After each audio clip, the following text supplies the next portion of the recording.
অপেক্ষা আর আক্ষেপ দুটোই আরো লম্বা হলো নোভাক জোকোভিচের 25তম গ্র্যান্ড স্ল্যামের জন্য। ফ্রেঞ্চ ওপেনের সেমিফাইনালে বিশ্বের নাম্বার 1 টেনিস তারকা ইয়ানিক সিনারের কাছে হেরে নোভাক নিলেন বিদায় পুরো আসর থেকে। ফরাসি ওপেনের অন্যতম সেরা ম্যাচ হিসেবে বলা হচ্ছিল সিনার এবং জোকোভিচের এই লড়াইকে, তবে শেষের লড়াইয়ে বয়সের ছাপ একটু হলেও ধরা পড়ল জোকোভিচের খেলায়।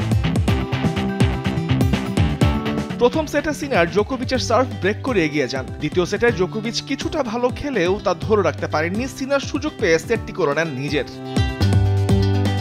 তৃতীয় সেটে জোকোভিচ চোট পেয়ে মেডিকেল টাইম আউট নেন, কিন্তু সিনার ছিলেন আগের মতোই নির্ভর। 5-4 গেমে 3টি সেট পয়েন্ট বাঁচিয়ে দেন তিনি। সেই গেমে একটি লাইন কল নিয়ে রেফারির সঙ্গে তর্কে জড়ান জোকো। পরে টাই ব্রেকারে সিনার দারুণভাবে নিয়ন্ত্রণ নেন এবং ফাইনালে টিকিট নিশ্চিত করেন। এই ম্যাচ ছিল দুই খেলোয়াড়ের মধ্যে কোনো গ্র্যান্ড স্ল্যামের ফাইনালে যাওয়ার আগের প্রথম দেখা, তাই সেখানে বাজিমাত করলেন সিনার। 38 বছর বয়সী জোকোভিচ যদি জিততেন তবে তিনিই হতেন ইতিহাসের সবচেয়ে বয়স্ক পুরুষ গ্র্যান্ড স্ল্যাম চ্যাম্পিয়ন। কিন্তু তরুণ সিনারের বিপক্ষে তিনি কিছুতেই খুঁজে পাননি ছন্দ। Baseline rally, drop shot, serve and volley সবই করেন তিনি, কিন্তু টলানো যায়নি সিনারকে। অন্যদিকে আলকারেজের ম্যাচটা ছিল অদ্ভুত এক নাটকীয়তায় ভরা।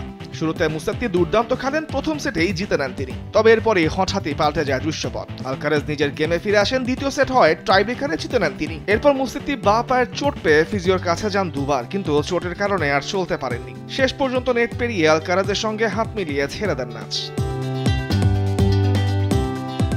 মিমুর রহমান, স্পোর্টস ডেস্ক, দেশ টিভি।